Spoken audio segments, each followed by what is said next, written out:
Chapter 12.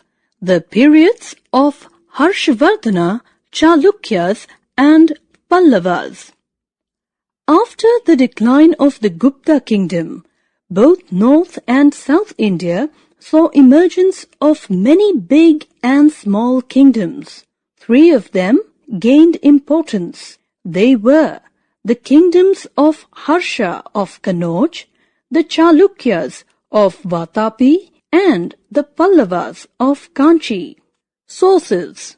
Bana Bhatt, a learned man, wrote a biography on Harsha called Harsha Charita, which gives us information of this period.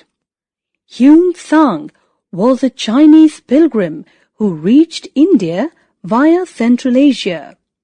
He spent a number of years at the Buddhist monastery of Nalanda near Patna. Besides these sources, inscriptions and coins also give us valuable information about Harsha. Harshavardhana, 606 to 647 AD. One of the kingdoms that rose in the 7th century was at Thaneshwar, close to Kurukshetra in Haryana, ruled by the Vardhan dynasty. The famous king Harshavardhana was born at this place. He was just 16 years old when he was made king after the death of his brother.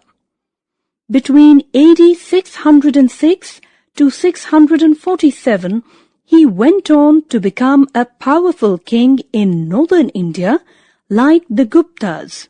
Administration. The administration of Harshavardhana was decentralized. Power was given to local officials to take administrative decisions. The whole empire was divided into provinces. The provinces were divided into districts and the districts into villages. Religion.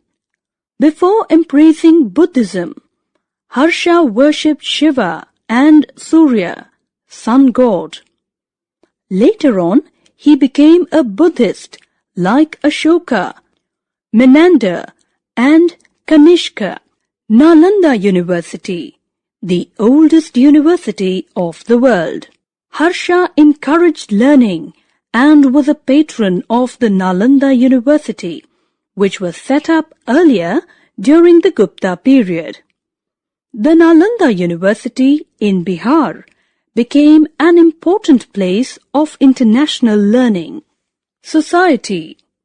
According to Hume Tsang, agriculture was the main occupation of the people. Traders and craftsmen lived in towns. He also mentioned that caste system continued to be rigid and many caste subsystem had come into existence. There was a group of people, the untouchables, who were not treated well, the Vakatakas. The Vakatakas were the most powerful of these kingdoms. They came to power in Maharashtra and Vidarbha region. The Vakataka kings were Hindus and spread the Hindu religion and culture in the Deccan. Yet they did not last for very long. Kingdoms of the South.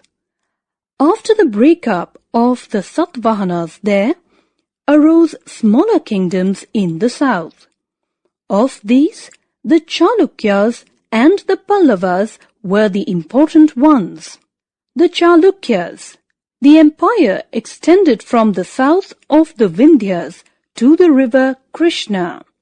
They had their capital at Vatapi or Badami. Pulakeshin II, 608 to 642 AD.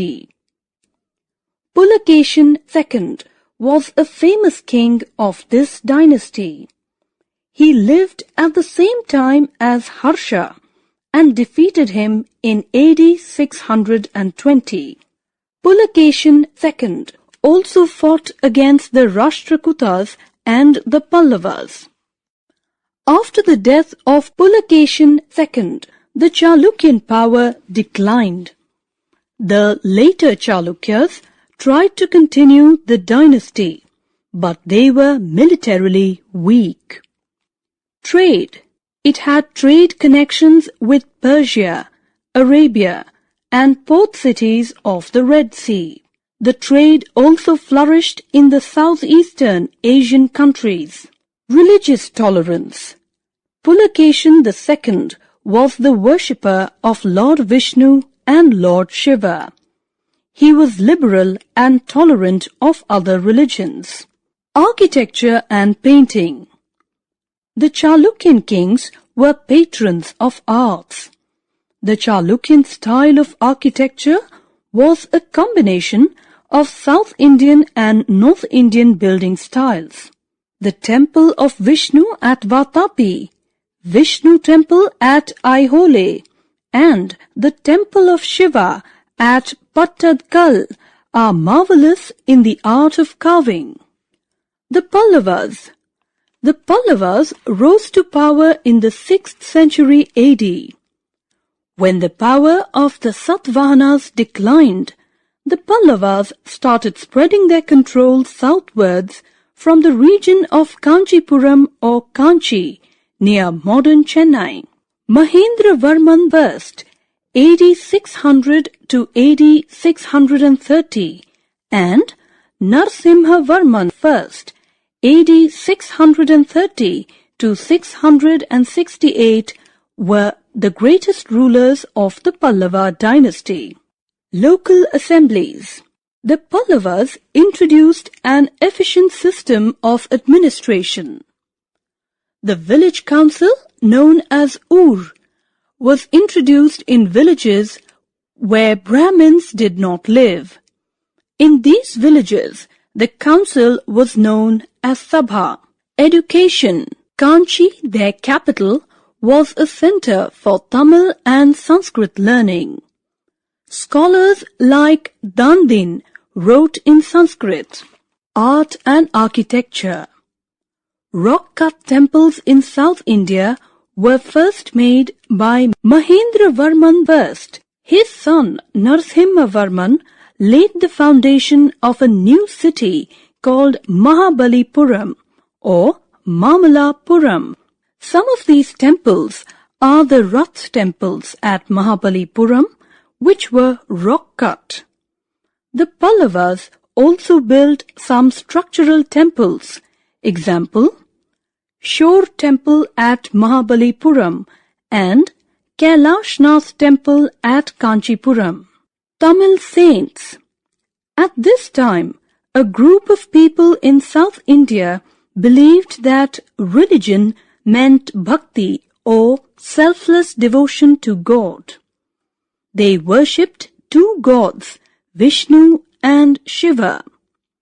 Those devoted to Vishnu were called Alvars or Vaishnavas, and those devoted to Shiva were called Nayanars or Shaivas.